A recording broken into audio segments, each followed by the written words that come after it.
Hello दोस्तों, कैसी हैं आप सब। आज की हमारी कहानी है कड़वाहट। गैस पर तवा रखकर रोटियां बनाने जा ही रही थी वर्षा कि तभी मोबाइल की घंटी घनघना उठी। फोन पास वाले कमरे में रखा था। काम के वक्त किसी का भी फोन आने पर वर्षा को बड़ी परेशानी होती थी।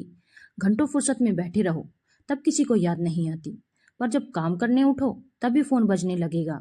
उसने आंच धीमी की और पास वाले कमरे में जाकर फोन उठाया। उसके पति राहुल का फोन था।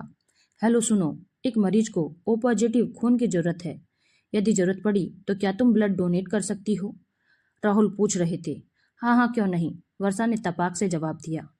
ठीक है, अभी तो एक ने दे दिया है, लेकिन हो सकता है कल सुबह या शाम को जरूरत पड़ जाए।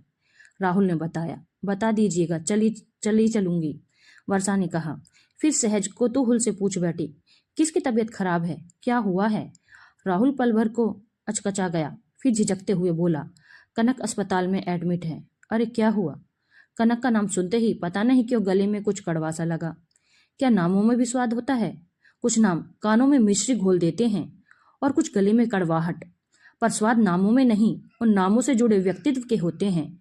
जो लोग जीवन में अच्छा अनुभव देते हैं उनके नाम भी मीठे लगते हैं, और जो लोग आपके साथ कुछ बुरा करते हैं या बुरा अनुभव देते हैं उनके नाम कड़वे लगते हैं। उनके नाम की ध्वनि एक कसैला स्वाद बनकर गले में उतर जाती है। उन्हीं में से एक नाम कनक का भी है। नाम तो खैर कई सारे हैं। कनक का मिसकैरेज हो गया है, कुछ कॉम्प्लिकेशंस हो गए हैं, तो हॉस्पिटल में एडमिट किया है। खून की सख्त जरूरत है। 2 बोतल का इंतजाम हो गया है, पर अभी और लगेगा, राहुल ने बताया। ठीक है, जब कहेंगे चली जाऊंगी, वर्षा ने जवाब दिया। फोन रखकर वर्षा वापस किचन में आ गई। गैस की आंच तेज की और फटाफट रोटियां बनाने लगी। दोनों बच्चे खेलकर वापस आते ही भूख के मारे खाने के लिए नाक में दम कर देते हैं। खाना तैयार न हो तो जो भी मिले खाकर आधा अधूरा पेट भर लेते हैं, और फिर रात का खाना भी ठीक से नहीं खा पाते। इसीलिए वह शाम के 7 बजे तक गर्मा गर्म खाना तैयार रखती है, ताकि बच्चे सही समय पर खाना खाकर सो जाएं। 7 बजे दोनों बच्चे हल्ला मचाते हुए घर में आए। वर्षा ने उनके हाथ पैर धुलवाए, कपड़े बदले और खाना परोसा। राहुल को जाने कब हॉस्पिटल से फुर्सत मिले, इसीलिए वर्षा ने भी बच्चों के साथ ही खाना खा लिया। थोड़ी देर बच्चों का होमवर्क करवाकर उसने दोनों को सुला दिया। फिर सुबह 5:30 बजे स्कूल के लिए उठाना ही पड़ेगा। रात के 9 साढ़े 9 बज रहे थे। राहुल अब तक नहीं आया था। वर्षा भी अपने कमरे में जाकर पलंग पर लेट गई। 15 साल पुरानी यादें अनचाहे मेहमान की तरह मन के दरवाजे पर एक के बाद एक दस्तक देने लगी। राहुल के पिता नहीं थे।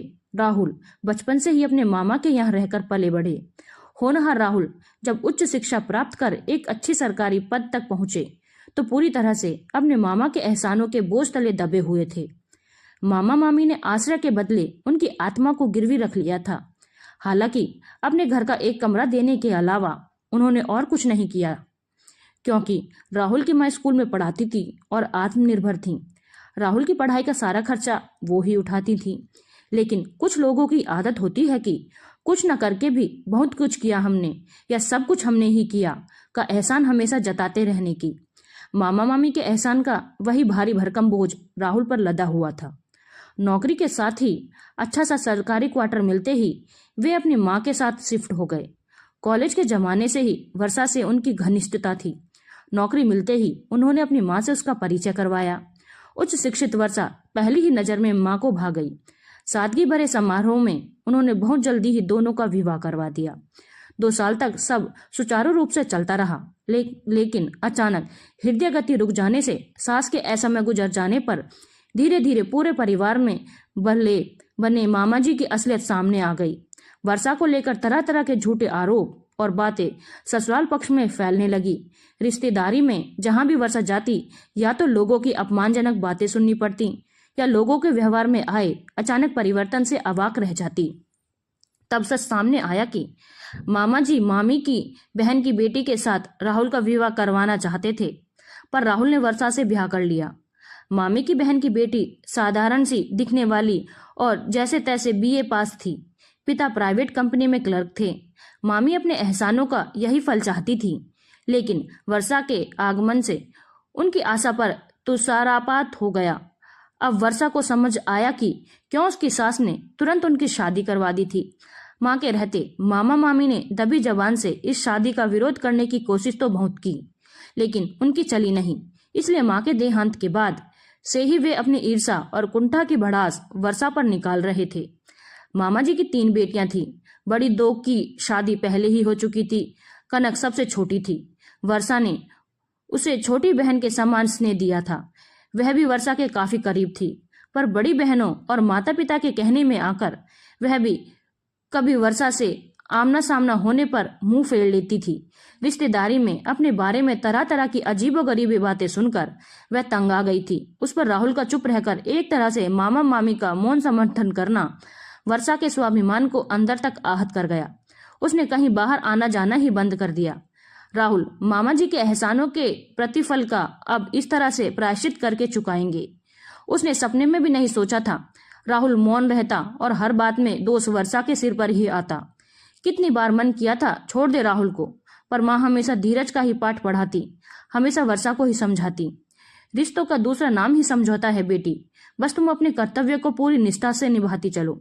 धीरे धीरे वर्षा ने अपने आप को घर गृहस्थी तक सीमित कर लिया। रिश्ते की जो थोड़ी बहुत छांव बची थी वो सिर्फ मायके से ही थी। फिर अनुज और आरव का जन्म हुआ। वर्षा को जीने की नई खुशी मिल गई। उसकी दुनिया अपने बेटों में सिमट गई। राहुल का उन लोगों के यहाँ आना जाना बदस्तूर जारी रहा। वे एक बेटे और भाई का कर्तव्य पूरी निष्ठा से निभा रहे थे। वर्षा कभी कभी बहुत दुख से भर जाती। ऐसे टुकड़ों में जीना, ऐसे बटकर रिश्ते निभाना, क्या विवाह में आपसी तालमेल का यही अर्थ है? एक दूसरे के सम्मान की रक्षा करने की कस्मों का क्या यही औचित्य है? याद आया 2 वर्ष पहले इसी कनक की शादी का कार्ड देने मामा जी घर आए थे। वर्षा ने इन लोगों से वर्षों पहले ही बातचीत बंद कर दी थी, लेकिन फिर भी माँ ने सिखाया था कि चाहे कुछ हो जाए, घर आए अतिथि का हमेशा आदर करना चाहिए। वर्षा ने नौकरों के हाथों न भिजवाकर खुद चाय नाश्ता लेकर बाहर मामा जी को चाय नाश्ता करवाया और साथ बैठी रही।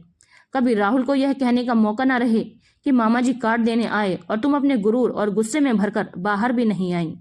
लेकिन मामा जी ने अपने ओछेपन का एक और उदाहरण प्रस्तुत किया। उन्होंने शादी का कार्ड राहुल के हाथ में थमाया, उसे विवाह का निमंत्रण दिया और बिना वर्षा की ओर देखे कुछ कहे चले गए। वर्षा अपमान से कट कर रह गई। तब तक भी उसे आशा थी कि शायद उसके अपमान को देखते हुए राहुल कम की शादी में नहीं जाएगा। लेकिन एक बार फिर उसके आत्मसम्मान को रोनते हुए राहुल ने केवल विवाह के कामों में बढ़ चढ़कर हिस्सा लिया, बल्कि भाई होने के सारे कर्तव्य भी पूरे किए और 4 दिन वहीं रहा। वर्षा भीगे मन से सोचती रही, राहुल एक अच्छा अफसर, बेटा, भाई होने के साथ साथ जिम्मेदार नागरिक भी है। समाज में उसका नाम और मान सम्मान है। प्रकाश राहुल पत्नी के दर्द को समझने वाला और उसके सम्मान की रक्षा करने वाला एक अच्छा पति भी होता। दूसरे दिन बच्चों को स्कूल भेजकर वर्षा ने जल्दी जल्दी घर के सभी काम निपटाए और हॉस्पिटल जाने के लिए तैयार हो गई। हॉस्पिटल का मामला है, पता नहीं कितनी देर लगेगी। स्कूल से आकर बच्चे अकेले परेशान ना हो जाएं, यही सोचकर उसने छोटी बहन को घर बुला लिया। ड्राइवर गाड़ी लेकर खड़ा था। वर्षा बहन की राह देखने लगी। आज अचानक तुम इस समय कहाँ चल दी दीदी? अंशु ने आते ही प्रश्न किया। बस ऐसे ही कुछ काम है। वर्षा ने उसे टालना चाहा। ऐसे ही तो तुम कहीं आती जाती नहीं हो, सच बताओ ना, कहाँ जा रही हो? अंशु भला कहाँ छोड़ने वाली थी? कुछ नहीं, कनक हॉस्पिटल में भर्ती है, उसे खून की जरूरत है, ब्लड डोनेट करने वहीं जा रही हूँ। वर्षा ने शांत स्वर में उत्तर दिया। तुम पागल हो गई हो क्या? उन लोगों ने तुम्हें इतना अपमानित किया, कैसे कैसे लांछन लगाए, तब भी तुम उसे ब्लड डोनेट करने जा रही हो? अंशु आश्चर्य और गुस्से से बोली। तो क्या हुआ, सबके अपने अपने संस्कार होते हैं। याद है बचपन में माँ दीपावली के दिन आस पड़ोस के घरों में भी दिए रखवाती थी ताकि सभी घरों में उजाला रहे। दिया तो एक प्रतीक था, असल में माँ तो हमारी आत्मा को अंधकार से उजाले में जाने के संस्कार देती थी। तमसो माँ ज्योतिर्गम्य, माँ ने हमेशा हमें संबंधों में उजाला भरने की सीख दी है। तो पगली कोई कुछ भी करे यह उसकी सोच है, पर हम उसकी करनी को देखकर अपनी आत्मा को कुलसित क्यों करें? अपने अंदर के दिए को क्यों बुझा दें? अपने तले अंधेरा होने के बावजूद दिया दुनिया को रोशनी देना बंद नहीं करता, तो हम ही क्यों अपनी आत्मा से ओछेपन का प्रकाश हर लें? वर्षा के चेहरे पर एक सरल मुस्कान थी। द्वेष या क्रोध का कहीं लेश मात्र भी चिन्ह नहीं था। उजाला बांट सकने के स्वाभाविक बड़प्पन तेज से उसका व्यक्तित्व दीपादीप रहा था। दिए तो हम सभी भाई बहन रखने जाते थे दीदी, लेकिन उनके उजाले को अपनी आत्मा में बस तुमने ही उतारा है। मुझे तुम पर गर्व है, कहते हुए अंशु ने वर्षा को गले से लगा लिया। धन्यवाद दोस्तों। अगर आपको कहानी अच्छी लगी हो तो चैनल को लाइक, शेयर और सब्सक्राइब करना ना भूलें।